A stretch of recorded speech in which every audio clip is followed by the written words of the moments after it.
આજે નડિયાદ ઝલક પેટલાદ રોડ ઉપર ઝલક હોટલથી ડેરી રોડ એટલે કાળકા માતાના મંદિર સુધી જવાનો રોડ લગભગ આજથી 1 વર્ષ અને 5 મહિના પહેલાં એટલે કે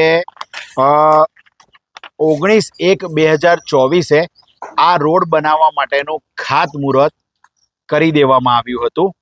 આ ખાતમુહૂર્તમાં નડિયાદ નગરપાલિકાના ચીફ ઓફિસર હાજર હતા અને આ રોડ સાથે બીજા 10 રોડ બનાવવાનું પણ ખાતમુહૂર્ત કરવામાં આવ્યું હતું।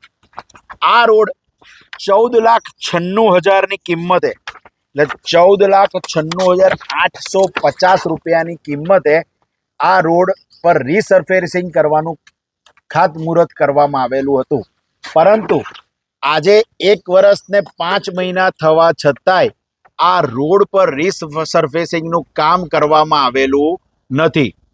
એટલે કે આ 14,96,000 રૂપિયાનો ભ્રષ્ટાચાર કરવામાં આવેલો છે, જેનો હું નગરપાલિકાના પૂર્વ ચીફ ઓફિસર સાહેબ ઉપર સ્પષ્ટ જણાવું છું કે આ પૈસા ખવાઈ ગયા હોવાય એવું મારું માનવું છે।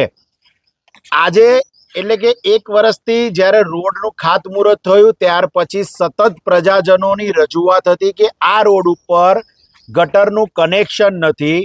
વરસાદમાં જ્યારે પાણી ભરાઈ જાય છે એટલે વરસાદ પડે ત્યારે સતત પાણી ભરાઈ જાય છે, લોકોના ઘરની અંદર પાણી ઘૂસી જાય છે, પરંતુ જે તે સમયે નગરપાલિકાએ આ કોઈ પણ પ્રકારનું આ લોકોનું સાંભળ્યું નથી અને આ રોડના પૈસા કોઈ કારણોસર ખવાઈ ગયા છે તેવું મારું માનવું છે।